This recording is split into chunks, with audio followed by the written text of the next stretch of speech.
Cerita kita dimulai pada suatu hari yang indah, di mana kita melihat seorang gadis cantik bernama Ella berjalan menuju tempat untuk bertemu pacarnya. Dia melambaikan tangan kepadanya dari kejauhan dan meminta maaf karena terlambat, menjelaskan bahwa dia telah membuatnya menunggu sangat lama. Dia kemudian memberitahunya bahwa alasan keterlambatannya adalah karena macetnya lalu lintas di jalan. Namun pacarnya, yang bernama Nicholas, tampak kesal dengan keterlambatan itu. Nicholas mengatakan kepadanya bahwa dia telah menunggu di sana selama waktu yang sangat lama, yang membuatnya marah. Ella menjawab bahwa dia sudah meminta maaf, tapi Nicholas tidak tinggal diam. Dia mengisyaratkan bahwa Ella mungkin kesiangan seperti biasanya, menambahkan bahwa dia sudah pernah memintanya untuk berhenti makan camilan larut malam. Nicholas menunjukkan bahwa kebiasaan makan camilan itu membuat berat badannya bertambah. Ella menjadi kesal dengan kata-kata Nicholas dan berkata, "Apakah ini caramu berbicara dengan pacarmu?" sebelum menampar wajahnya. Lalu, dia bertanya kepada Nicholas, "Kalau kamu sangat mencintaiku, mengapa kamu memukulku?" Nicholas balik bertanya. Setelah itu, mereka mulai tertawa bersama-sama, dan keduanya tampak sangat bahagia. Kita lalu melihat mereka berpegangan tangan saat berjalan setelah berbaikan. Kemudian, mereka duduk di tempat yang tenang karena hari itu adalah hari Sabtu. Ella memberitahu Nicholas bahwa rumahnya akan kosong dan sunyi di sore hari. Dia berbisik di telinga Nicholas, memberitahunya tentang rencana yang mereka miliki untuk malam itu. Namun, pada saat itu, Nicholas melihat sesuatu yang membuat ketakutan dan teror muncul di wajahnya. Ella menyadari reaksi itu, yang juga membuatnya takut. Ketakutan muncul di wajahnya pula, dan kita melihat darah mengalir di wajahnya. Dia tetap membeku di tempatnya karena keterkejutan. Nicholas memanggil namanya dan mencoba membangunkannya, menyuruhnya segera bergerak. Tapi Ella menangis dan bertanya kepadanya, "Mengapa ada monster di sini?" Dia memberitahu Nicholas sambil menangis bahwa tempat mereka bertemu seharusnya adalah zona aman. Keterkejutan yang lebih besar terlihat di wajahnya saat dia memandang ke langit. Langit dipenuhi monster dan naga terbang berukuran besar. Bahkan ada yang lebih besar lagi. Bencana besar melanda kota karena monster-monster itu membakar dan menghancurkan segalanya, terutama karena ini terjadi tanpa peringatan apapun. Kita melihat monster ada di mana-mana, dan orang-orang berlarian demi keselamatan mereka dari segala arah. Kehancuran dan kebakaran kali ini meluas. Transformasi menjadi monster benar-benar berbeda dari sebelumnya. Lalu, kita melihat seorang pria aneh berdiri mengamati apa yang terjadi. Dia berkata, "Karena ilmu ini, peradaban dan pengetahuan telah menjadi tidak berharga." Dia menambahkan bahwa semua pahlawan yang biasanya melindungi orang-orang selama bencana ini telah tewas. Pria itu melanjutkan, "Kita harus menghancurkan semuanya karena manusia sekarang berada di ambang kepunahan." Tapi kemudian, kita melihat seseorang yang kuat muncul melawan monster sambil tersenyum. Kita mendengar suara seorang pemimpin menceritakan apa yang sedang terjadi, mengatakan, "Masih ada waktu yang panjang sebelum kemanusiaan punah." Pemimpin itu memanggil sekelompok pahlawan yang dikenal sebagai tim Rute 9, yang terdiri dari 9 pahlawan. Ella, Chol, Wen, Nol, Aya, Nicholas, Nick, Marina, dan Shinwoo. Shinwoo berkata dengan mata tertutup dan fokus, "Ini bukan akhir dunia." Pemimpin menegaskan bahwa tim Rute 9 harus siap. Pada saat ini, Shinwoo benar-benar membuka matanya, dan para pahlawan bersiap. Masing-masing dari mereka menggunakan skill khusus untuk menghabisi monster yang mengelilingi mereka. Setelah pertarungan sengit antara tim Rute 9 dan monster-monster itu, hari baru pun bangkit. Tim pahlawan berhasil mengalahkan semua monster dan mampu menyelamatkan dunia dari bahaya serta kepunahan. Kita kemudian melihat Shinwoo duduk dengan minuman di tangannya, memberitahu teman-temannya dari tim Rute 9 bahwa mereka sekarang bisa merayakan. Semua teman merayakan bersama atas keberhasilan menyelamatkan dunia, menghabiskan waktu yang indah hingga malam tiba. Mereka semua tidur dengan keyakinan bahwa bahaya telah berakhir. Shinwoo di antara mereka berpikir bahwa pertempuran dan kesulitan hari-hari itu telah selesai dan tidak akan ada lagi kematian atau kehancuran. Para pahlawan telah mendapatkan ketenaran dan kekayaan sebagai hasil dari perbuatan heroik mereka. Shinwoo menutup matanya dengan bahagia, merasa bahwa semua penderitaan kini menjadi masa lalu, dan para pahlawan sekarang bisa pensiun dengan tenang. Shinwoo tertidur dalam kebahagiaan dan ketenangan, merasa rileks. Namun, setelah beberapa saat, dia mulai mendengar suara-suara yang meningkat di sekelilingnya. Akhirnya, dia terpaksa membuka matanya karena kebisingan itu menjadi lebih mengganggu. Dia bertanya, "Suara apa yang mengganggu ini?" Dia menemukan dua pekerja di depannya. Salah satunya berbicara dengan marah, bertanya dengan siapa dia berbicara. Pekerja itu memberitahu Shinwoo bahwa dia bisa berbicara dalam tidur di rumah, bukan di tempat kerja. Dia melanjutkan, menyuruh Shinwoo bangun dan kembali bekerja karena jam makan siang sudah berakhir. Shinwoo menjawab bahwa itu tidak pantas untuk berbicara kepadanya seperti itu, karena dia lebih tua darinya. Setelah itu, dia bertanya, "Di mana aku sekarang?" Tapi pekerja itu tidak menjawab pertanyaannya. Sebaliknya, dia menarik tangan Shinwoo dan menyuruhnya bergerak serta mengikuti karena bos mereka di pekerjaan akan marah pada mereka. Shinwoo meminta dia menunggu sebentar, bertanya apa yang terjadi di tempat ini, di mana anggota lain dari tim Rute 9 berada, dan di mana Nicholas. Pekerja itu bingung, bertanya apa yang Shinwoo bicarakan, dan apa yang salah dengannya hari ini. Dia berkata bahwa Shinwoo mungkin perlu tamparan di wajah untuk sadar dari apapun yang sedang dialaminya. Saat itu, Shinwoo terbangun mendengar suara seseorang memanggil namanya. Kita terkejut melihat bahwa Shinwoo kini menjadi jauh lebih muda dari sebelumnya. Dia dan tim Rute 9 tampak tertidur di sana.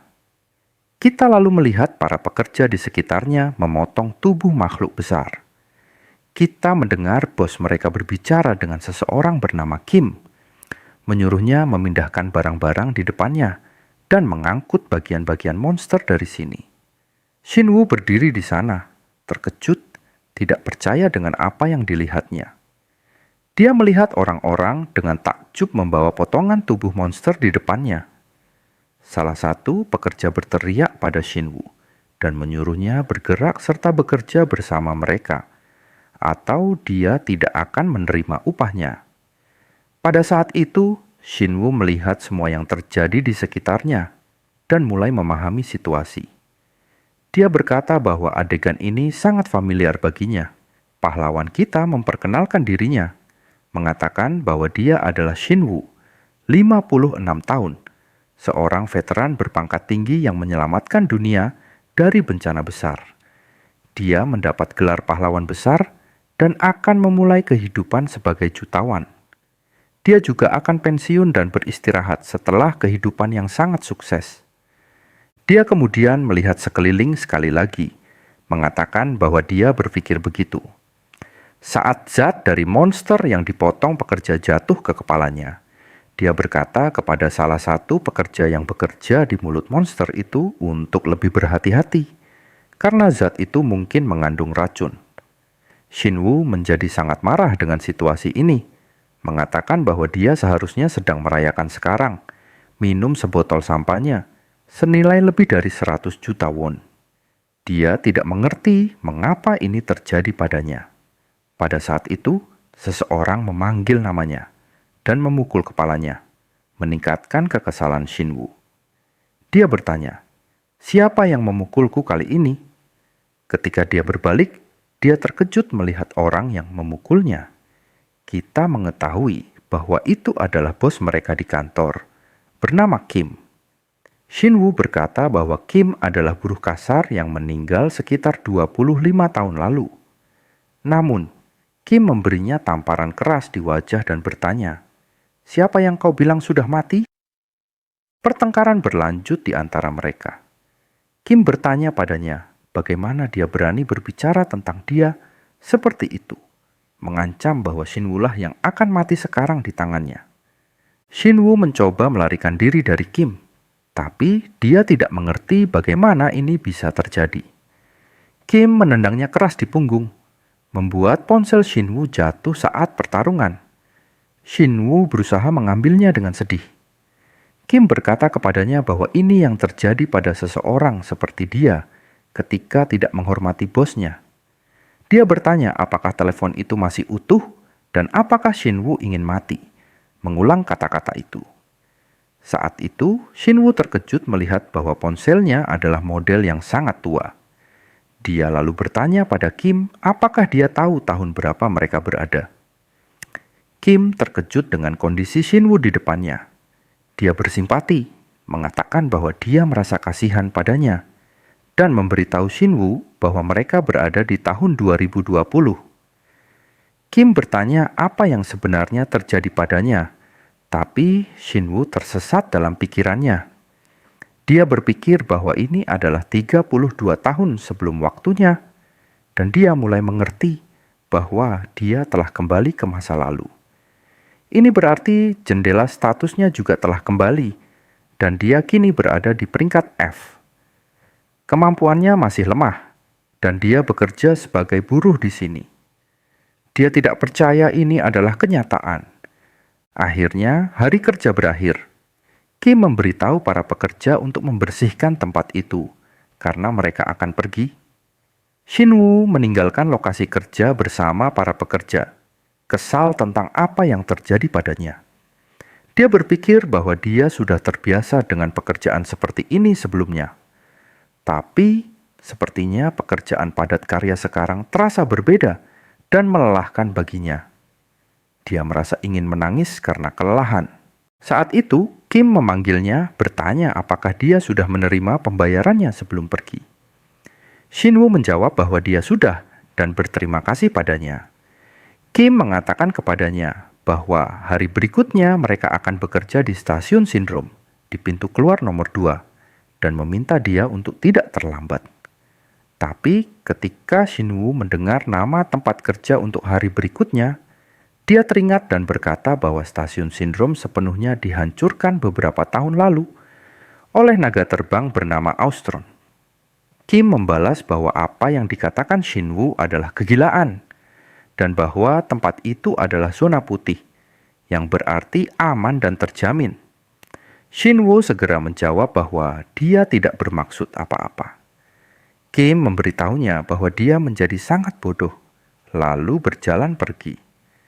Shinwoo berjalan sambil berpikir bahwa tahun 2030 adalah tahun ketika kehancuran stasiun sindrom terjadi. Dia sekarang berada di stasiun kereta bawah tanah, mengingat bahwa ini terjadi ketika monster magus yang marah menghancurkan penghalang antar dimensi dan menyerang kota. Itu berarti ini akan terjadi 10 tahun dari sekarang. Shinwoo tiba di stasiun kereta bawah tanah sambil berpikir bahwa kenangannya sangat campur aduk. Dia mengingat bahwa dia sekarang berada di tahun 2020. Kereta bawah tanah tiba dan Shinwoo menaikinya mengatakan ada sesuatu yang aneh karena dia tidak seharusnya kembali ke waktu ini. Dia bukan seseorang yang merupakan penjelajah waktu. Kita kemudian belajar bahwa Nicholas Haen, pemimpin tim rute 9, adalah pria misterius yang mengatakan bahwa dia adalah penjelajah waktu. Dialah yang meramalkan bencana besar. Nicholas melakukan perjalanan keliling dunia untuk membentuk perusahaan rute 9, dan dia adalah orang yang mengumpulkan 9 pahlawan yang berhasil mencegah bencana. Shinwoo berpikir dengan emosi yang terpengaruh. Dia teringat bahwa Nicholas juga merupakan teman terbaiknya di kehidupan sebelumnya. Pada saat itu, Shinwoo mendengar suara rekaman di kereta bawah tanah mengumumkan bahwa kereta yang dia tumpangi akan segera melewati zona kuning dan kemudian mencapai stasiun bernama Besengam di jalur nomor 1. Stasiun ini adalah zona merah. Shinwoo masih tenggelam dalam pikiran, kesal, dan berkata pada dirinya sendiri bahwa seharusnya Nicholas yang kembali, bukan dia. Kereta bawah tanah lalu tiba di stasiun, dan suara di dalam kereta mengumumkan bahwa karena pejabat keamanan belum menemukan jejak pelaku dari kelompok palang hitam selama beberapa waktu, penumpang dapat turun di stasiun dengan ketenangan pikiran. Saat itu, Shinwoo berpikir bahwa dia tidak pernah membayangkan ingin kembali ke masa lalu. Namun, kini dia mendapatkannya. Dia keluar dari metro, dan kita mengetahui bahwa daerah ini adalah zona merah, yang berarti tempat berbahaya. Kita melihat tempat itu tampak sangat suram dan penuh sampah, dengan banyak orang duduk di tanah dan di tangga. Ada juga orang-orang yang menyerang dan mencuri satu sama lain. Shinwoo mengatakan bahwa tempat ini selalu membuatnya merasa buruk, dan dia tidak pernah bisa terbiasa dengan itu, tak peduli berapa kali dia datang ke sini. Pada saat ini, pikirannya terganggu oleh suara seseorang berteriak pada seorang pria tua, menyuruhnya minggir dari jalan. Kita melihat bahwa orang tua itu lemah. Orang yang berteriak padanya menyuruhnya pergi mengemis di tempat lain dan berhenti menghalangi mereka. Shinwoo bersimpati pada pria tua itu dan mendekatinya untuk memeriksanya. Dia bertanya apakah pria tua itu baik-baik saja. Orang tua itu meminta bantuan Shinwoo untuk berdiri. Shinwoo membantunya bangun dan berjalan bersamanya. Orang tua itu mengucapkan terima kasih dan bertanya apakah Shinwoo berasal dari zona merah karena wajahnya terlihat familiar. Shinwoo menjawab bahwa tidak perlu berterima kasih padanya dan dia memang penduduk lokal. Saat itu, orang tua itu memberitahu Shinwoo bahwa karena dia tinggal di zona merah, dia pasti sangat paham bahwa dia seharusnya tidak membantu orang yang tidak dikenalnya. Itu berbahaya, dan dia tidak boleh bersikap baik kepada orang asing. Kita lalu terkejut ketika orang tua itu mengeluarkan senjata yang menyerupai jarum panjang dan mengarahkannya ke Shinwoo. Shinwoo juga terkejut dengan tindakan orang tua itu. Kita kemudian beralih ke adegan lain, di mana kita menemukan Shinwoo diikat dan dirantai. Seseorang memanggilnya untuk bangun setelah orang tua itu membiusnya. Shinwoo tersadar dan menyadari bahwa orang tua itu telah menyuntiknya dengan racun yang menyebabkan kelumpuhan. Shinwoo berpikir bahwa skill defensif seperti kekebalan racun atau sihir deteksi adalah hal yang belum dia kuasai saat ini, dan bahwa dia kini membuat kesalahan pemula. Dia lalu memandang orang yang mengikatnya dan bertanya siapa dia.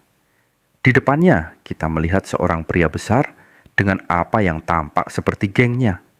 Pria itu menjawab sambil menatap Shinwoo, bertanya mengapa dia berpura-pura tidak mengenalnya. Pria itu memperkenalkan dirinya sebagai Park Duna. Dia melanjutkan, mengatakan bahwa dia tahu cara menghindari pertemuan dengannya selama beberapa hari terakhir. Shinwoo mengingat orang ini dan berkata bahwa Park adalah rintangan terbesar yang dia hadapi di usia 20-an. Kita mengetahui bahwa Park adalah preman berperingkat D yang bekerja di lingkungan ini. Park lalu memberitahu Shinwoo bahwa uang yang dia pinjam darinya telah berlipat ganda dalam 3 hari terakhir karena bunga, dan jumlahnya kini sekitar 10 kali lebih banyak dari yang diminta. Dia bertanya apa yang akan Shinwoo lakukan sekarang. Tapi Shinwoo membalas bahwa ini tidak masuk akal, dan Park tahu itu tidak benar. Park memberitahu anak buahnya bahwa Shinwoo adalah bajingan yang berbicara kasar.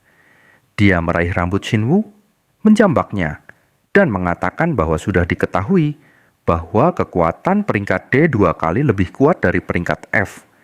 Dia mengancam bahwa jika dia memukulnya dengan cara yang salah, Shinwoo mungkin benar-benar mati.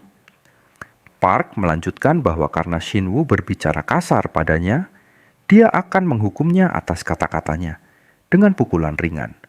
Lalu, dia memukul Shinwoo dengan sangat keras. Perut Shinwoo terasa sakit luar biasa, hingga dia bahkan tidak bisa mengangkat kepalanya.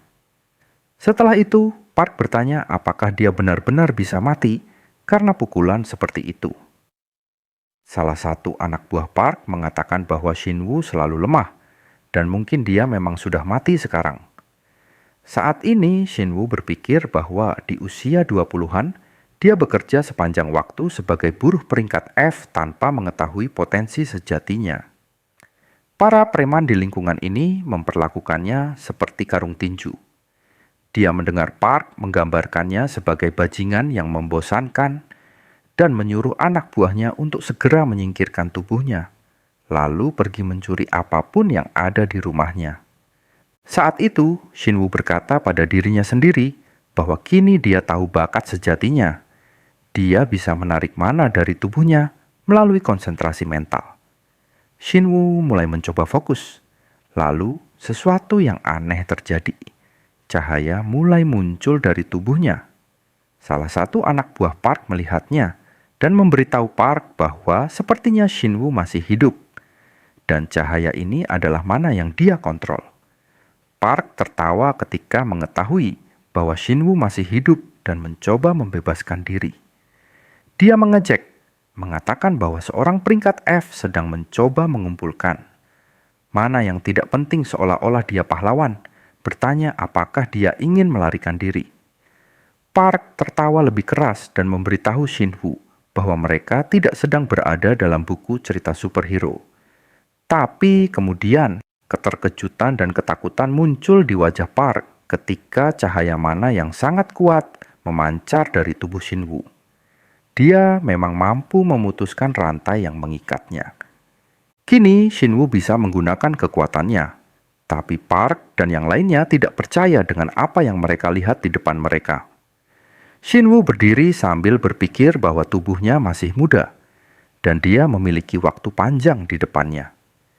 Dia menyadari bahwa mungkin ini bukan nasib buruk, melainkan kesempatan kedua baginya. Dia memandang Park dan anak buahnya, bertanya mengapa mereka tidak mencoba melakukan sesuatu yang berguna, ketimbang apa yang mereka lakukan sekarang. Tapi Park menjadi marah, bertanya apakah Shinwoo berpikir dia bisa melakukan apa saja pada mereka.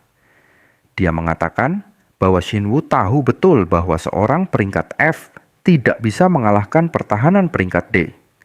Saat itu, Shinwoo lebih fokus meningkatkan konsentrasi mananya. Kekuatannya mulai meningkat, dan dia perlahan-lahan menaikkan suhu mana, hingga mencapai titik kritis. Dia berkata pada Park bahwa dia hanya tahu dua kata ini, dan tidak tahu apapun lagi. Konsentrasi mana mencapai tingkat yang sangat tinggi, dan suhunya juga menjadi sangat panas, memungkinkan Shinwoo untuk dengan mudah menembus pertahanan peringkat D meskipun dia masih peringkat F. Ledakan terjadi, dan kemampuan pertama yang terwujud dari kekuatan Shinwoo adalah skill tinju meledak. Shinwoo menyerang Park dengan tinju yang meledak, memberikan pukulan sangat kuat hingga melemparkan Park ke ujung tempat itu. Park membentur tembok dalam kondisi buruk. Dia berteriak pada Shinwoo bahwa ini tidak mungkin karena ada perbedaan besar antara peringkat F dan peringkat D. Dia memandang Shinwoo dan bertanya siapa dia sebenarnya. Shinwoo menjawab bahwa dia hanya meminjam beberapa pengalaman dari masa depan, tidak lebih. Dia memberitahu Park bahwa ini saatnya Park membayar semua kejahatannya. Park berteriak dalam ketakutan dan kepanikan. Shinwoo memperhatikan bahwa Park telah menjatuhkan dompetnya. Dompet itu penuh dengan uang yang jelas dikumpulkan Park dari orang-orang yang dia intimidasi, seperti Shinwoo. Shinwoo berjalan sambil memakan makanannya, berpikir tentang apa yang terjadi. Dia menyadari bahwa ini sebenarnya adalah kesempatan yang sangat bagus. Ketika mempertimbangkan kembali, di kehidupan sebelumnya, dia telah mempersiapkan diri untuk bencana besar, bukan karena alasan mulia, seperti menyelamatkan kemanusiaan, melainkan untuk menyelesaikan masalah dengan Nicholas yang mengendalikan segalanya agar dia bisa hidup damai. Setelah melanjutkan itu selama 32 tahun penuh, dia berakhir dengan orang-orang di sekitarnya memperlakukannya seperti air yang stagnan.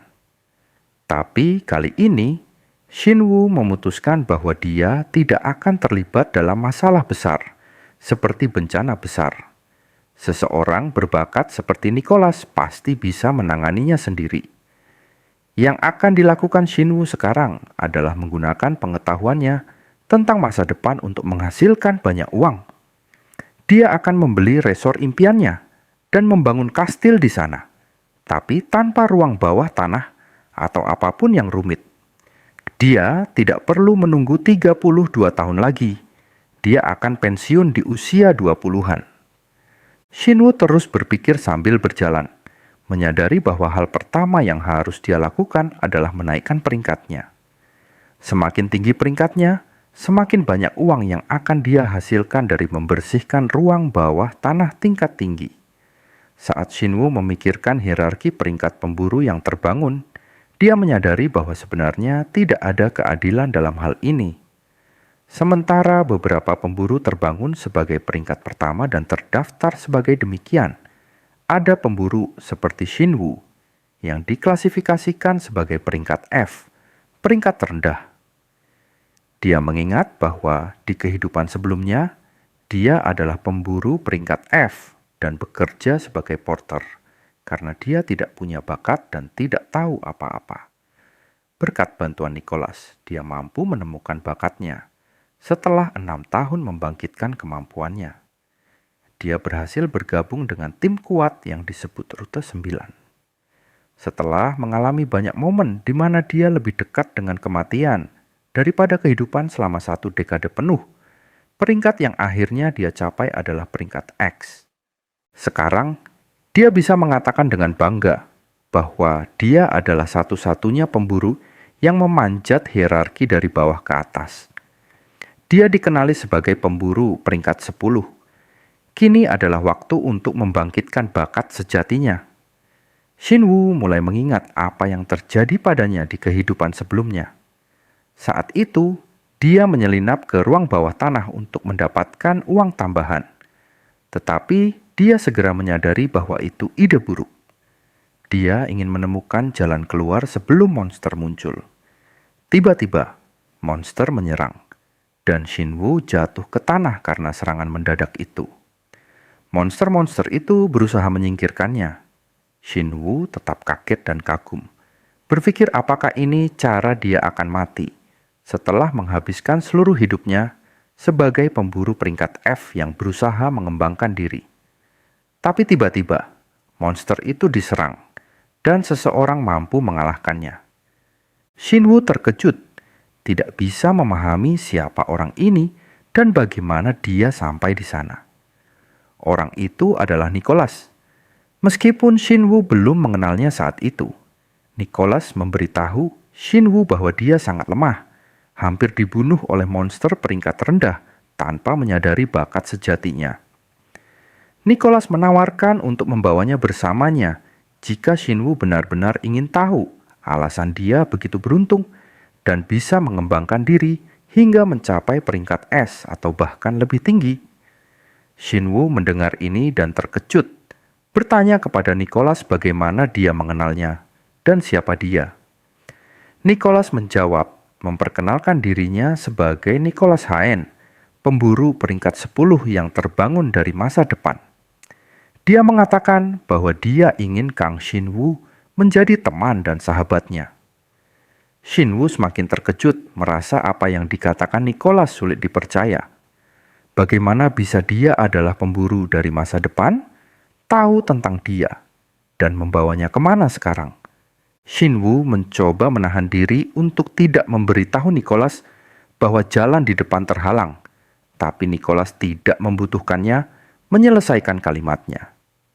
Dia langsung terbang ke langit, menarik Shinwu bersamanya. Dalam perjalanan mereka, Nicholas memberitahu Shinwu bahwa bakat sejatinya tidak seperti bakat lain yang berhubungan dengan penggunaan senjata atau mantra. Itu adalah kemampuan yang sangat berbeda dan unik. Shinwoo bertanya bagaimana bakatnya bisa istimewa. Nicholas membalas bahwa itu adalah bakat transformasi atau modifikasi, seperti yang dia suka menyebutnya. Shinwoo mendengarkan kata-kata Nicholas dengan takjub dan kagum. Nicholas melanjutkan, memberitahu Shinwoo bahwa lingkaran energinya unik. Jika dia bisa mengendalikan dan membentuknya, dia akan mampu mengubah bagian manapun dari tubuhnya, serta meningkatkan atribut dan bentuknya sesuai keinginan. Kembali ke atap gedung, Shinwoo memutuskan bahwa dia akan mulai menerapkan skill yang berhubungan dengan modifikasi fisik. Hal pertama yang akan dia lakukan adalah memodifikasi jantung dan paru-parunya sebagai organ yang menjadi waduk mana yang sangat baik. Shinwoo mulai mengendalikan aliran mana dalam tubuhnya, mengikuti apa yang Nicholas katakan tentang bagaimana bakat modifikasi meningkatkan kemampuan berbeda untuk berbagai bagian tubuh. Sedikit demi sedikit, Shinwoo benar-benar merasakan esensi mana di dalam dirinya. Dia merasa berterima kasih kepada Nicholas sekali lagi, karena merekonstruksi sirkuit mana dan aliran dalam tubuhnya akan sangat meningkatkan dan memperkuat kekuatannya. Jantung dan paru-parunya memang mulai terasa berbeda segera setelah itu. Di peringkat 10 sebagai pemburu, aliran dan sirkulasi mana di seluruh tubuh menjadi sealami bernapas. Itu disertai dengan rasa sakit luar biasa di seluruh tubuh, seolah jiwa Shinwoo sedang direnggut darinya. Tapi Shinwoo telah melalui semua rasa sakit ini dalam pertempuran selama 30 tahun, dan dia telah beradaptasi dengannya, tak peduli seberapa intensnya. Akhirnya Shinwoo merasakan hasil dari rasa sakit itu dan keberhasilan skill transformasinya. Matanya bersinar dengan kepercayaan diri, dan sedikit narsisme karena telah mencapai hasil yang sama, seperti di kehidupan sebelumnya, tapi jauh lebih awal. Dengan ini, skill modifikasi berhasil diselesaikan. Shinwoo tersenyum percaya diri, dan mulai berpikir tentang apa yang akan dia lakukan selanjutnya. Biasanya, seorang pemburu awaken membutuhkan 12 jam, termasuk tidur, untuk memulihkan mananya. Tapi organ yang ditingkatkan mempercepat proses ini hampir 5 kali lebih cepat. Dengan menggunakan skill dan meningkatkan mana di lengan kanan, waktu untuk menyerang atau bertahan akan berubah tergantung pada keinginan pengguna. Sementara itu, lengan kiri akan fokus dan melepaskan energi batin. Shinwoo merasakan energinya mengalir di nadinya, meluap ke semua organnya. Kapasitas mananya sendiri meningkat hampir 5 kali lipat dibandingkan sebelumnya. Waktu yang dibutuhkannya untuk mencapai titik ini hanya 10 menit, sebuah prestasi yang seharusnya memakan waktu setidaknya 10 tahun. Dia merasa seperti ingin mengubah seluruh tubuhnya segera, tapi ini mungkin tidak diperlukan sekarang, dan akan berisiko jika dia tidak berhati-hati. Shinwoo tidak ingin terburu-buru karena dia masih punya banyak waktu.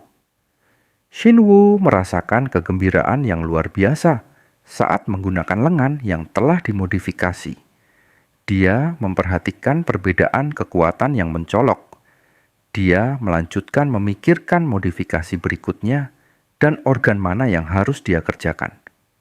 Namun, dia mendapati dirinya perlahan-lahan mencondongkan tubuh ke tanah hingga akhirnya terjatuh.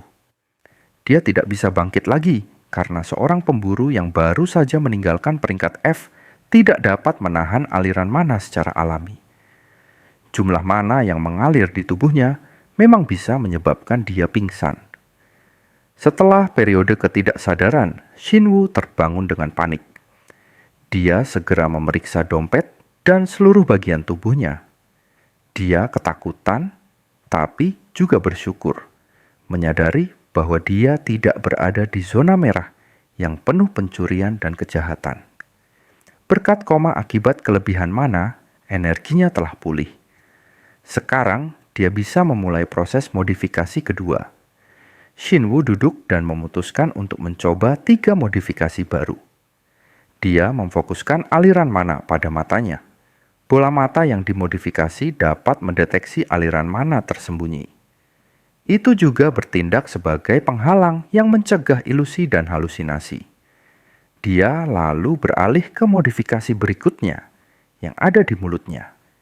Dia mengubah komposisi air liur di mulutnya menggunakan kemampuan transformasi. Kemudian, dia melanjutkan ke modifikasi ketiga, juga di mulutnya. Dia mengubah bentuk, kekerasan, dan ketajaman giginya sepenuhnya. Shinwu ingin menguji modifikasi baru ini. Dia mengambil pipa besi di dekatnya dan mulai menggigitnya dengan gigi yang kini menyerupai taring buaya. Gigi itu dengan mudah menembus pipa besi, seolah-olah itu permen marshmallow. Shinwu merasakan kebahagiaan dan mulai berpikir tentang langkah selanjutnya yang harus dia ambil dalam kehidupan ini. Keesokan paginya, alarm Shinwu berbunyi. Dia bangun dengan terkejut. Seperti di kehidupan lamanya, dia tidak pernah merasa segar kembali. Di apartemen kumuh di zona merah, tangan dan kakinya yang dulu selalu sakit, kini tidak terluka sama sekali. Itu semua dalam kondisi baik, karena beberapa alasan, dia tidak merasa lelah sama sekali. Shinwu masuk ke kamar mandi, dan semua yang memenuhi pikirannya adalah bahwa hari ini adalah hari yang sangat penting. Hari ini adalah penggerebekan dungeon bersama perguruan tinggi yang mewakili sumber pendapatan baik bagi para porter untuk mencari nafkah. Namun, sekarang upah porter tidak lagi berarti apa-apa baginya. Dia tidak membutuhkannya karena hari ini adalah penampilan resmi pertamanya di kehidupan kedua ini. Shinwu tiba di dungeon K848 yang sudah lama tidak dia kunjungi. Disinilah Magos yang marah bersembunyi di dungeon ganda. Untuk saat ini, Magos pastinya belum dewasa dan belum berkembang sepenuhnya. Jika dibiarkan lebih lama, ia akan memakan energi dimensi dan akhirnya berubah menjadi monster mematikan. Shinwu memutuskan bahwa dia tidak bisa tetap menjadi penonton sambil mengetahui apa yang akan segera muncul di dunia. Ini juga akan menjadi kesempatan baginya untuk menguji kemampuan bertarungnya setelah modifikasi. Tapi ada alasan lain atas kehadirannya di sini. Shinwu mencoba mengingat jika ingatannya tidak mengecewakannya. Seharusnya ada pemberitahuan pembatalan sekarang karena gelombang energi tidak teratur yang berasal dari dungeon. Pada saat itu juga, tim kerja di dungeon diberitahu bahwa penggerebekan hari ini telah dibatalkan karena ditemukannya pola gelombang energi tak teratur. Shinwu tersenyum karena apa yang terjadi memang persis seperti yang dia harapkan. Salah satu pekerja menjadi marah dan berteriak bahwa mereka semua bekerja setiap hari, dan tidak ada seorang pun yang berhak melakukan ini kepada mereka. Salah satu pemburu menanggapi, mengatakan kepadanya bahwa ini adalah situasinya, suka atau tidak. Pemburu itu adalah So Jong Hyun, peringkat C dan pemimpin tim penyerang yang seharusnya memimpin operasi hari ini. Dia mengatakan bahwa ini adalah keputusan dari Asosiasi Pemburu Korea Awaken dan mereka tidak punya pilihan selain mematuhinya. Pekerja itu menatapnya dengan ketidakpercayaan dan kekesalan, lalu dengan enggan mengatakan bahwa dia mengerti. So Jong Hyun lalu berbicara kepada para pekerja dan pemburu lainnya, memberitahu mereka bahwa mereka akan membatalkan penggerebekan dan mengembalikan lisensi untuk dungeon K848 ke Asosiasi Pemburu Korea karena mereka tidak lagi membutuhkannya. Shinwu menyela, meminta So Jong Hyun untuk menunggu sebentar. Dia berkata bahwa karena lisensi dungeon masih memiliki beberapa waktu sebelum kadaluarsa, tidak akan ada masalah jika dia memasuki dungeon. Pemburu So Jong Hyun menatapnya dengan kecurigaan tanpa menanggapi atau berbicara. Mandor bertanya pada Shinwu omong kosong apa yang dia bicarakan. Akhirnya So Jong Hyun berbicara kepada Shinwu dengan nada acuh tak acuh, mengatakan bahwa dia hanyalah pemburu peringkat F.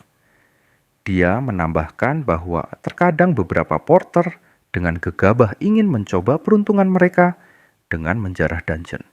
Tapi dungeon K848 adalah dungeon peringkat D, yang berarti tim penyerang harus memenuhi syarat minimal 4 anggota peringkat D.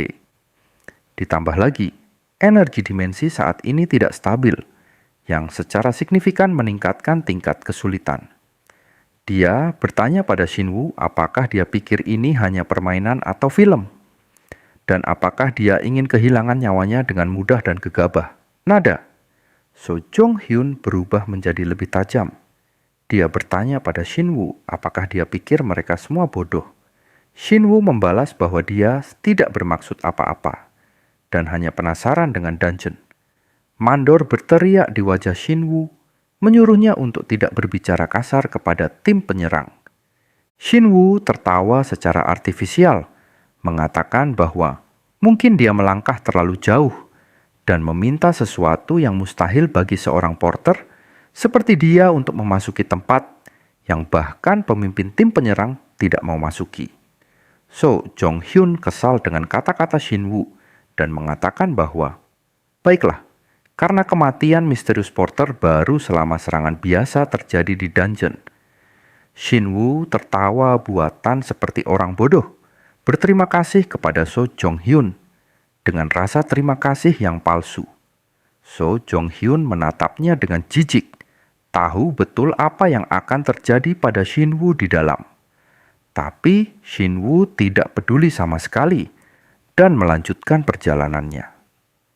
Pengawas memperhatikan situasi dan mengatakan bahwa ini bisa sangat berbahaya baginya. Mandor memandang Shinwoo saat dia berjalan pergi, bertanya apa yang membuatnya begitu gegabah hari ini. Lalu, dia beralih ke para pekerja lainnya, mengatakan bahwa karena hari ini adalah hari libur, mereka akan mengadakan pesta minum. Para pekerja bersorak senang atas saran bos mereka. Mereka meninggalkan Shinwoo untuk melanjutkan ke dungeon seperti yang dia inginkan, lalu mulai merayakan, membawa minuman, dan berpesta bersama. Mandor bertanya kepada So Jong-hyun apa yang dia pikir mungkin terjadi pada Shinwoo di dalam, dan apa yang akan mereka lakukan jika dia menemukan harta tersembunyi atau batu berharga dan menjadi sangat kaya. So Jong-hyun menjawab dengan percaya diri, mengatakan bahwa itu tidak mungkin. Dari saat kakinya melangkah masuk ke dungeon, Shinwoo sudah dijatuhi hukuman mati pasti. Ini karena monster yang dikenal sebagai belalang bilah angin sangat cepat. Begitu Shinwoo masuk cukup dalam, dia akan bertemu serangga raksasa itu. Mereka lebih besar darinya dan memiliki taring tajam yang kuat. Shinwoo tahu jenis monster ini dengan baik. Mereka adalah makhluk kasar dan jahat yang menyerang secara berkelompok. So Jong-hyun terus berbicara dengan Mandor, memberitahunya bahwa monster-monster ini awalnya peringkat D, tetapi karena gangguan dungeon energi dimensi dan ketidakteraturan energi, kemampuan mereka telah meningkat secara signifikan. Bahkan tanpa peningkatan saat ini, mereka mampu dengan mudah membunuh siapapun seperti pemburu peringkat F. Dia pasti tidak punya kesempatan melawan mereka. Shinwoo menggunakan kemampuan yang telah dimodifikasi untuk menyerang serangga raksasa itu. Tapi jumlah mereka jauh lebih banyak dan lebih kuat darinya. Shinwoo hampir tidak bisa mengimbangi gerakan mereka. Dia memperhatikan bahwa makhluk-makhluk ini setelah salah satu dari mereka jatuh, selalu memasang perangkap dari titik buta mereka. Mereka tampak tanpa emosi atau persahabatan apapun. Berkat skill yang ditingkatkan, Shinwoo berhasil mengalahkan banyak di antaranya. Kecepatan tinggi dan kekuatan lengan kanannya yang dimodifikasi bertindak seperti palu keras yang menghantam leher monster-monster ini untuk melenyapkan mereka. Shinwoo merasa percaya diri dan berkata, "Di mana belalang bilah angin yang tajam? Mengalahkan mereka jauh lebih mudah daripada yang kubayangkan." Shinwoo merasakan sensasi luar biasa karena mampu bergerak bebas di medan perang setelah sekian lama tidak bertarung. Dia terus menyerang belalang sembah satu persatu dengan skill dan kelincahan. Dia menangkap salah satu belalang sembah dengan lengannya, memberitahu makhluk itu bahwa dia telah menangani jenisnya yang tak terhitung jumlahnya di kehidupan sebelumnya, membuatnya sangat paham dengan kebiasaan makhluk seperti itu. Dia mulai mengumpulkan mana di lengan kirinya. Dia memberitahu belalang sembah itu bahwa dia minta maaf, tapi dia adalah pemburu peringkat 10, dan monster peringkat D seperti itu tidak punya peluang melawannya. Shinwu akhirnya menggunakan kemampuan transformasinya. Dia menyalurkan mana dari tangan kirinya menjadi api besar yang membakar segalanya di depannya. Dia berhasil menghapus seluruh kelompok belalang sembah. Shinwu meregangkan tubuhnya sedikit dan berkata, "Cukup untuk pemanasan sebelum pertarungan sesungguhnya." Shinwu terus berjalan melalui dungeon hingga bertemu dengan sekelompok goblin. Ada banyak dari mereka, dan mereka mulai menyerang Shinwu dengan senjata tajam mereka. Salah satu goblin menerjang lebih dulu, menargetkan Shinwu, tapi tidak berhasil mendekatinya. Shinwu dengan mudah meraih kepala goblin itu. Dia berkata bahwa tinju meledak yang selalu digunakan sebagai gerakan akhirnya adalah teknik yang dia pelajari dari seorang pria baik hati bernama Mook Cheol. Teknik ini membutuhkan jumlah mana yang sangat besar. Itulah sebabnya teknik itu benar-benar mencerminkan tingkat kekuatannya saat ini. Sayangnya, dengan kondisi fisiknya sekarang, kapasitasnya hanya bisa mencapai tahap kedua. Tapi untuk goblin konyol seperti ini, bahkan tahap pertama akan lebih dari cukup. Shinwu bersiap untuk memberikan pukulan ke goblin di tangannya. Dia menyerang dengan kecepatan luar biasa dan kekuatan mematikan. Memang, dia berhasil membunuh goblin itu hanya dalam satu pukulan. Shinwu merasa bahwa peringkatnya saat ini menurut kapasitas mana adalah peringkat D. Tapi jika dia menambahkan kemampuan modifikasi fisik dan teknik tinju meledak, itu naik ke peringkat C. Dia menambahkan bahwa dalam hal kekuatan tembak seketika, itu bahkan mungkin mencapai peringkat B. Setelah bertarung dengan monster-monster itu, dia memperhatikan bahwa kekuatan mereka memang telah ditingkatkan.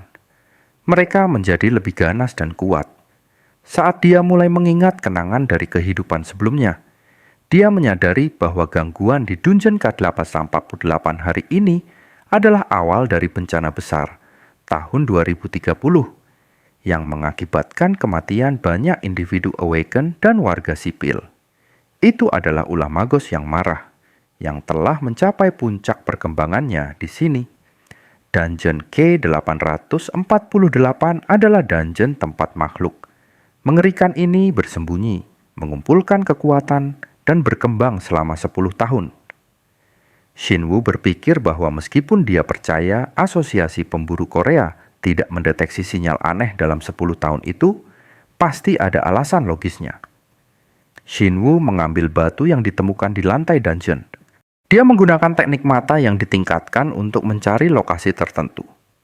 Shinwu kemudian menemukan titik yang dia cari dan merasakan penghalang yang sangat kuat di sana.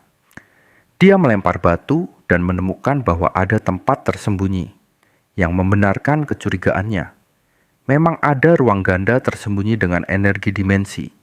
Inilah mengapa asosiasi pemburu Korea tidak bisa merasakan pertumbuhan Magos yang marah atau memprediksi perkembangan abnormalnya. Dengan mata telanjang, tidak mungkin ada yang menyadari atau merasakan penghalang ini. Itulah sebabnya tidak ada seorang pun yang tahu tentang keberadaan monster, seperti Magos yang marah sepanjang periode ini.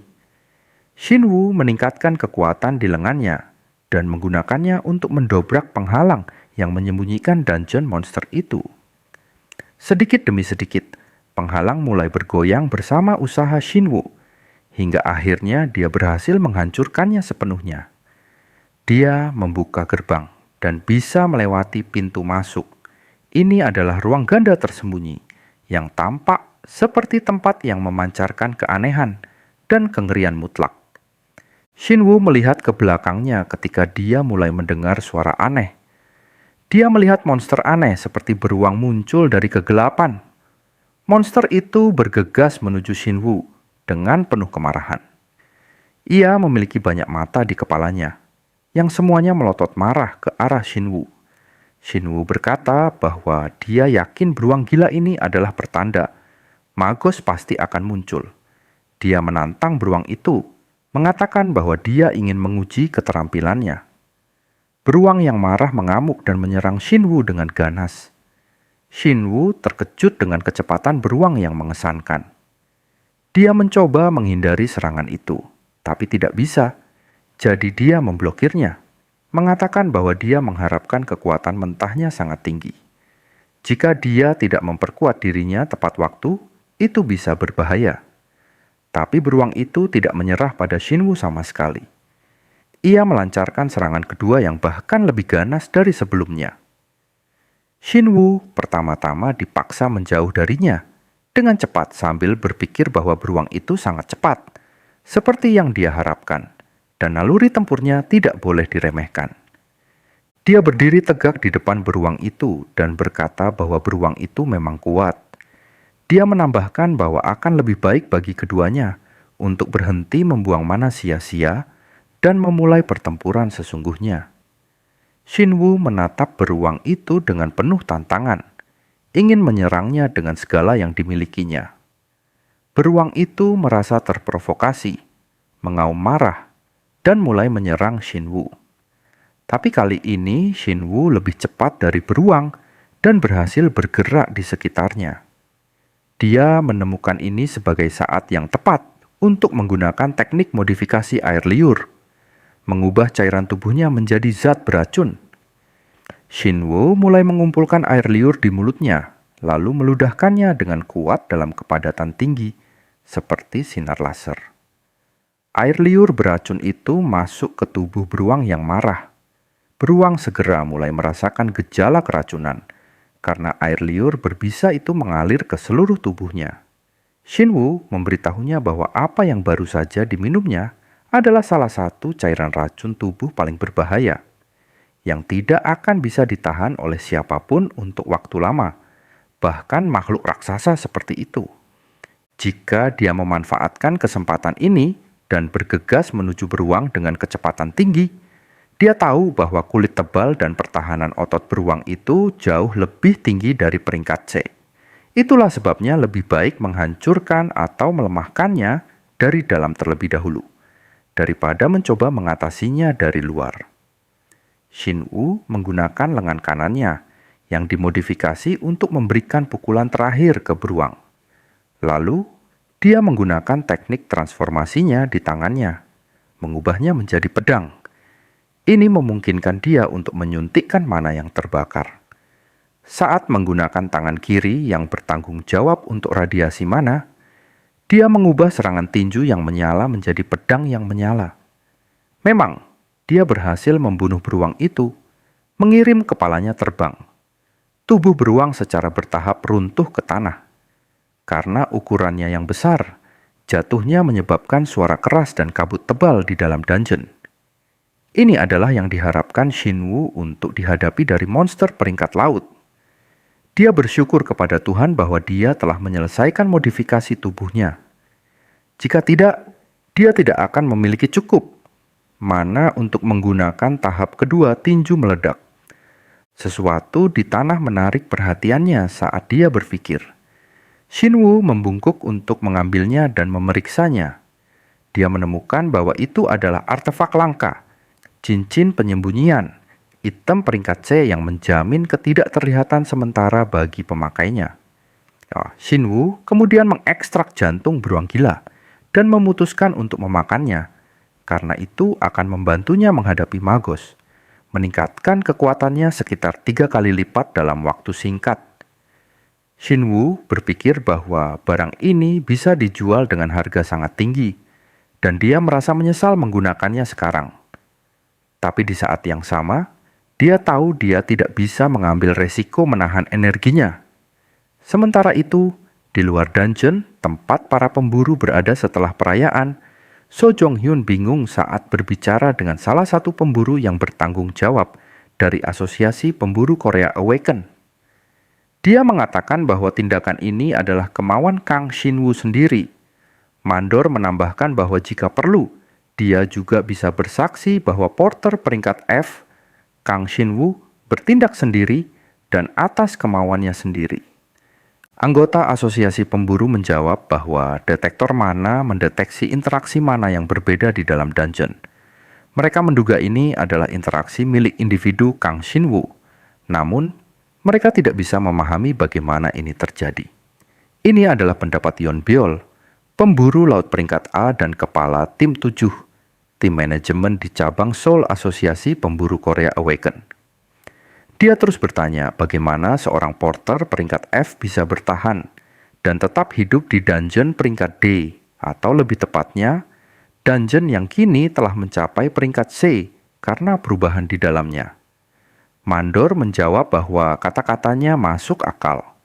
So Jong-hyun menambahkan bahwa asumsi paling logis adalah detektor itu tidak berfungsi. Yeon Beol merespons dengan suara rendah, hampir seperti bisikan, mengatakan bahwa detektor tidak mengalami malfungsi. Detektor itu dengan jelas mendeteksi bahwa energi yang berasal dari dungeon adalah energi Shinwoo. Dan Shinwoo berhasil bertahan hidup di dalam, meskipun sulit dipercaya. Dia bertanya pada dirinya sendiri apa yang mungkin dilakukan Shinwoo di dalam dungeon sampai sekarang, dan apa yang membuatnya begitu lama untuk keluar, meskipun tingkat kelangsungan hidup untuk pemburu kelas F mendekati 0. Mereka kini perlu menyelidiki dungeon itu untuk memahami situasi dan mengklarifikasi. Ini juga bisa memulihkan sisa-sisa jika ada keadaan darurat terjadi. Yeon Beol meminta artefak yang akan dipersiapkan dan mengumumkan bahwa dia akan melakukan investigasi sendiri. Salah satu pemburu memperingatkannya bahwa itu mungkin berbahaya jika dia pergi sendiri. Yeon Beol menanggapi bahwa tidak akan terjadi apa-apa dan bahwa dia tahu betul ini adalah spesialisasinya. Dengan menggunakan skill siluman dan penyergapan dengan benar, dia bisa melakukan eksplorasi sederhana. Tiba-tiba, tanah di bawah mereka bergetar hebat dan secara tak terduga, hingga mereka percaya itu adalah gempa bumi.